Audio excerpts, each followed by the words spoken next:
All right, so Neil, you spoke about your one-man show earlier in the video, but Yeah. maybe you just want to describe, what this one-man show will be like, and just why people might want to come and see it. Sure. So this one-man show is loosely based on my life. So if you are an expat in Singapore, you should come for just that reason alone, Okay. because my life is not very different from most people's lives that expats in Singapore. You land here and you're trying to figure things out. You're trying to make new friends. You're trying to figure out what your path is here and how you might best take advantage of being in a brand new place. Right.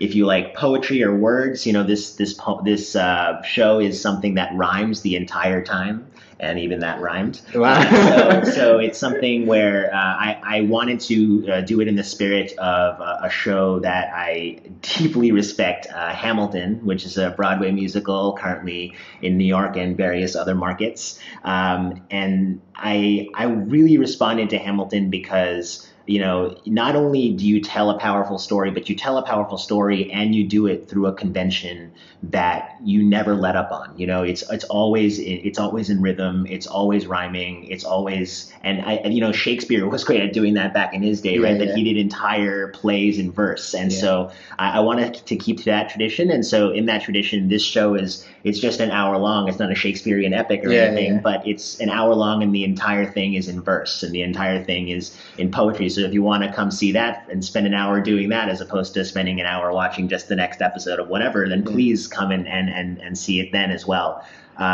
So yeah, so that's and it's a show that I originally thought maybe I can just talk, right, into the way that I'm talking to you now.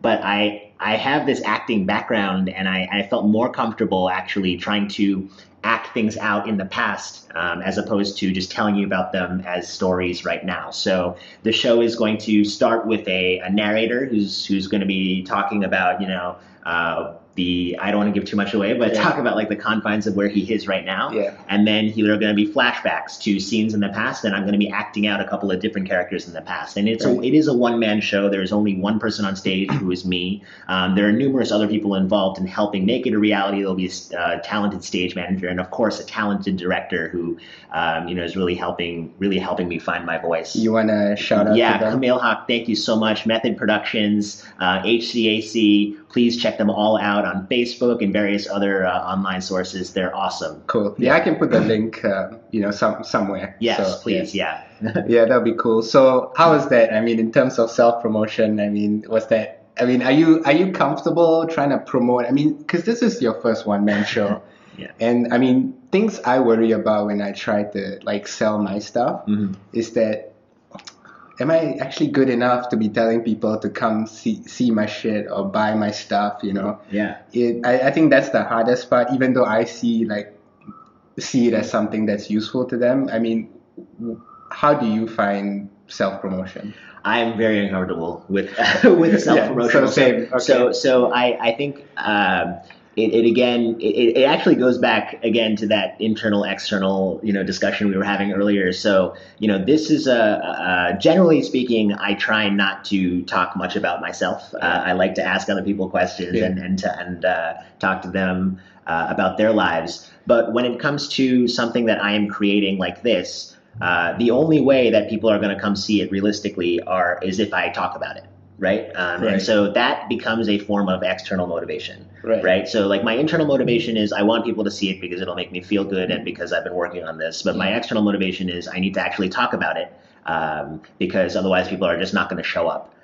So it becomes a sort of necessity that you just have to do. It's like brushing your teeth, right? And as you start getting into it, you start realizing that there is some sort of internal motivation aspect to it, in that you really do believe the words you are saying. And I think that's important with self-promotion, is that you're not trying to sell yourself as something that you don't actually believe you are. Right. So Okay.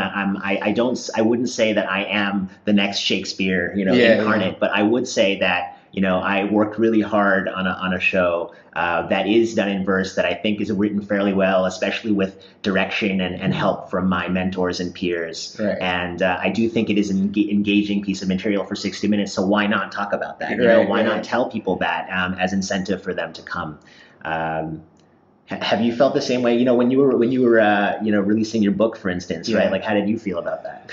Oh man, that was that was tough, and I think at this point it really helps, like especially at the start. And I guess for an expat that's a little bit harder because I have friends and family who'll be like, oh, you wrote a book, let me read it. Yeah. How much is it? Oh, it's only $10. Like, everything is a yes. It's easy to make the sale. Yeah. But then beyond that, it's like people who don't know you will be like, okay, so first of all, I mean, I've never heard of you. Yeah. And second of all, like no one in like literary circles actually know about you. And then if you expand it, no one else in the world knows about you. And Right. and that's kind of like a benchmark for people. And there's nothing wrong with that. They use it as a benchmark to see like, should I invest some money to buy a book that I've never heard of the author, like there's no rave reviews, stuff like that. So for me, it was really hard, but at the same time, it was,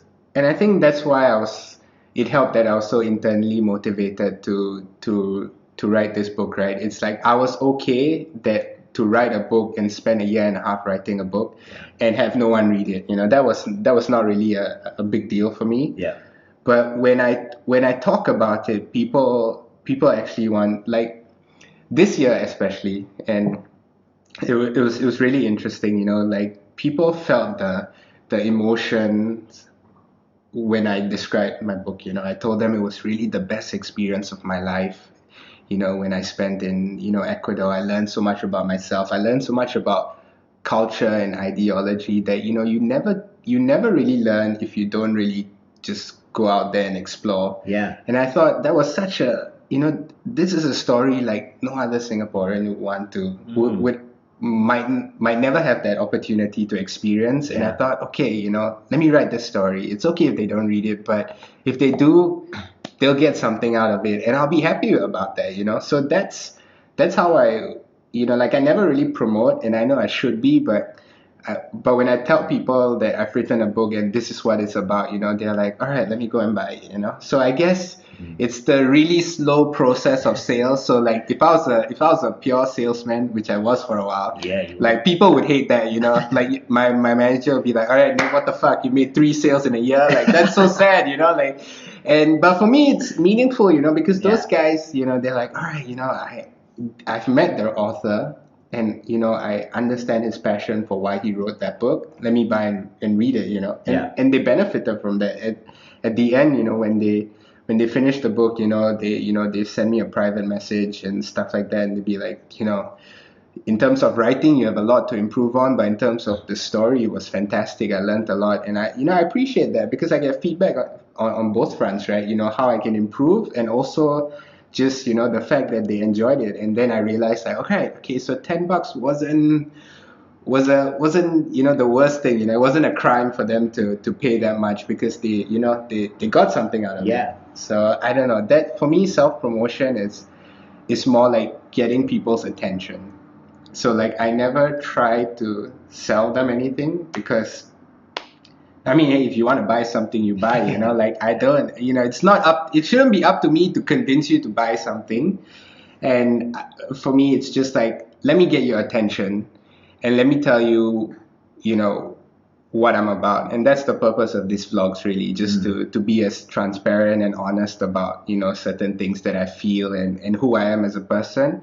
And if you like my stuff, then you can, watch more, buy my books or whatever. But, if you don't, okay, like I don't invest too much time in them,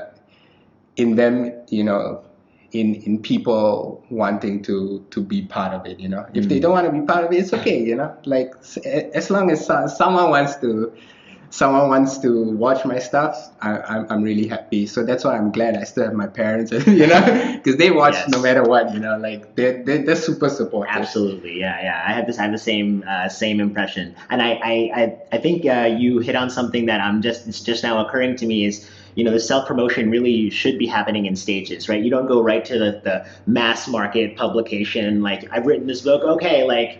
People in Italy, you want to buy this book, and you're like, hey, you don't know anybody in Italy. Exactly. You're going to buy with anybody in Italy. So I think friends and family are obviously the baseline, right? Like you give them access to it first, and you get their support first. But then you target audiences that you think are most likely to enjoy it. Yeah. Before you go to mass market or whatever Right. the equivalent phrase is. I think anything that started out with a community that really, really cared about it first, and they're the ones that helped you bring it to the rest of the world. That could be anything. It could be anything from a product or service. It could be like even the company that you once worked for and that I still work for, LinkedIn. They probably started by saying, who's going to find this most useful? Yeah. Let's go to them first and make sure that they sign up for this social network. Yeah. And then they took it mass after that. So then when it comes to sales, they can afford to say, okay, I need to hit quota numbers by the end of the month because they're now in the mass market phase of their promotion. But for people like artists like us are just like starting out and we're just trying to explore and find our way. I think finding those communities that really care, that really you think would be more receptive. Those are the people you want to be talking to at first. And so that's how I feel like I've been doing it with this show. Is I'm trying to talk to anyone that has ever engaged with spoken word. I'm trying to talk to any expat that's ever felt really that's uncertain about what to do and how to remake themselves in a new place. And so those are the groups that really I think would identify with this show the most. And beyond that, anybody that is just interested in theater should be going to the show. Yeah. Yeah, I know. I think that was in terms of self-promotion that you were mentioning, the hardest part for me at the start was to eat humble pie, because when I first published my book, I was like, everybody should read it, because I'm the shit. But really I'm not, and I you have to accept it. And someone, I always forget who actually told me this, but he or she, whoever it is, thank you for this advice, sage advice. He or she told me that writing is for you, but once you publish it, it's for them. So regardless of who reads it, make sure it's a book worth reading, and then after that, just let it go. Go to your next project. So momentum in terms of just reaching out to your small community, and I'm super grateful to my friends and family, because whatever I do, they're like, all right, where do I watch? Yeah. Where do I buy? It's fantastic. You can't imagine anything better than that. Yeah. And it's true, right? So when people, it's kind of frustrating to me when people say, I did this on my own. I'm like, I don't think you did, it's people who supported you, sure, you give value to them, but people who supported you did it regardless of whether you had value to give. They were like, no, I like that you're trying to do something. Let me help you get there. So I'm super grateful. I think that's the real benefit of self-promotion. When you start, you only need to start with the people who care about you. And then from there, when you get proper feedback on how you can improve, you start making better things. And when that happens, then you feel like what you're doing is worth self-promoting. I don't know, what do you think that's true? No, I can't even say it better than that. I think that's exactly how I feel. Any artistic pursuit that you do, more power to you if you have literally been able to do it by yourself. But I have never met someone who has been able to do that. You always need advice. You always need support. You always need direction from, people that help you when you get stuck. And so when you say you do something on your own, you really must be feeling a certain kind of bravado to be able to say something like that, because it's really never by yourself. I don't think. The people I know, there's always at least one person they say, I owe so much to, and I think this is where you kind of hit the lottery in terms, when you get your one-man show. The real benefit of your one-man show is that you have a talented director to tell you how to make it awesome, So anyone can create a one-man show, but to have a director make it, someone who's really big in the scene, make it what it is now.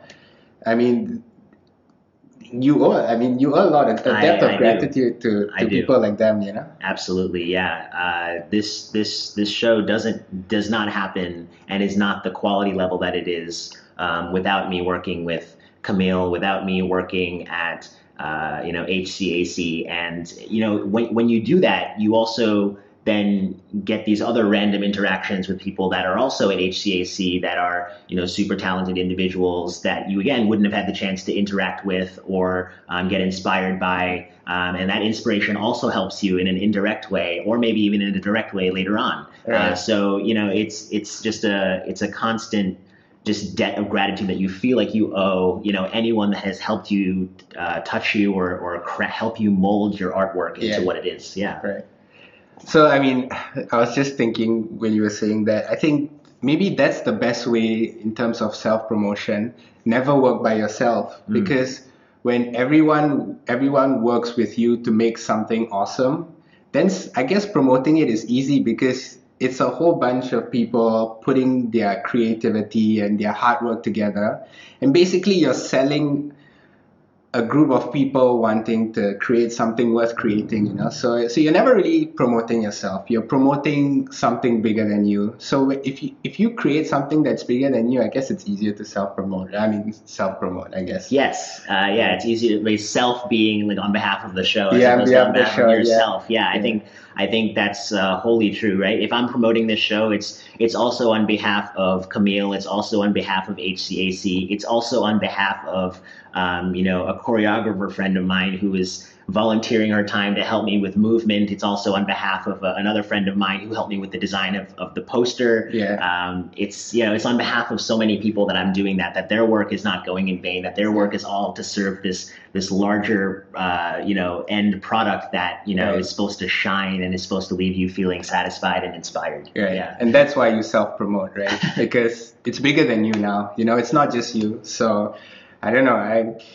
I used to struggle with self-promotion a lot, but I think you struggle when you set unrealistic goals, like when you're promoting with the intention to get people to I guess in this case like vlogs, if I'm promoting with the express intention to make sure that they watch everything, then it's unrealistic, but if you tell them, hey, I have this vlog, it's about this and this, and then give them an easy way to check it out, like a link, and if they do, great, I think that's the self-promotion you have to do, but everything else I think you don't really have to worry about, right? I mean, it's kind of there's a lot of variables and moving parts that happen along the way, maybe, like for example the video about depression, and I mean, it got a few more views than my regular videos, but it hit enough with someone else, and that person